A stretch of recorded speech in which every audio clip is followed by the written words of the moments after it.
কাউকে মানসিক কষ্ট দিচ্ছেন, খুব যত্ন করে দিন যাতে কেউ টের না পায়। তবে নিজেকেও একটু তৈরি করে রাখবেন ভবিষ্যতের জন্য। যে কষ্টগুলো কাউকে দিচ্ছেন, দুনিয়াতে তার পুরোটা না হলেও মিনিমাম 1/3 ভোগ তো করেই যেতে হবে আপনাকে। গোলাকার এই পৃথিবীতে আপনার দেয়া কষ্টগুলো ঘুরে ফিরে কিন্তু আপনার কাছে একদিন না একদিন ফেরত আসবে। আপনি নিজেই আত্ম অনুশোচনায় ভুগতে ভুগতে একটা সময় শেষ করে দেবেন নিজেকে, যা হয়তো আপনার সো কল্ড ইগোর জন্য ওই মানুষটার কাছে ক্ষমাও চাইতে পারবেন না। আমাদের সবার মনে রাখা উচিত, মানুষের দীর্ঘশ্বাস খুব খারাপ হয়। সামনে এগোতে গেলে শেকলের মতো পা জড়িয়ে টেনে ধরে।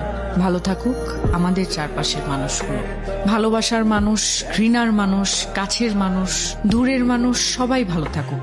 অভিশাপ না দিলেও রুহের হায় বলে একটা কথা আছে, যাকে রিভেঞ্জ অফ নেচার বলে, যেটা আমাদের বিশ্বাস করতেই হবে। প্রকৃতি কিছু ভোলে না, সময়ের ব্যবধান মাত্র। সময় মতো হয়তো আমরা বুঝে উঠতে পারি না ঠিক কোন কাজের শাস্তি পাচ্ছি। কাউকে কষ্ট দিয়ে, অপমান করে, কাউকে কাঁদিয়ে, কাউকে কথা দিয়ে বেমালুম ভুলে যাই আমরা। কিন্তু মনে রাখবেন, প্রকৃতি কখনো ভোলে না, প্রকৃতি ক্ষমা করে না। প্রত্যেকটা মানুষ তার খারাপ কাজের শাস্তি কিছুটা হলেও এই দুনিয়াতে ভোগ করে, কদিন আগে কিংবা কদিন পরে, কিন্তু সে শাস্তি পাবেই।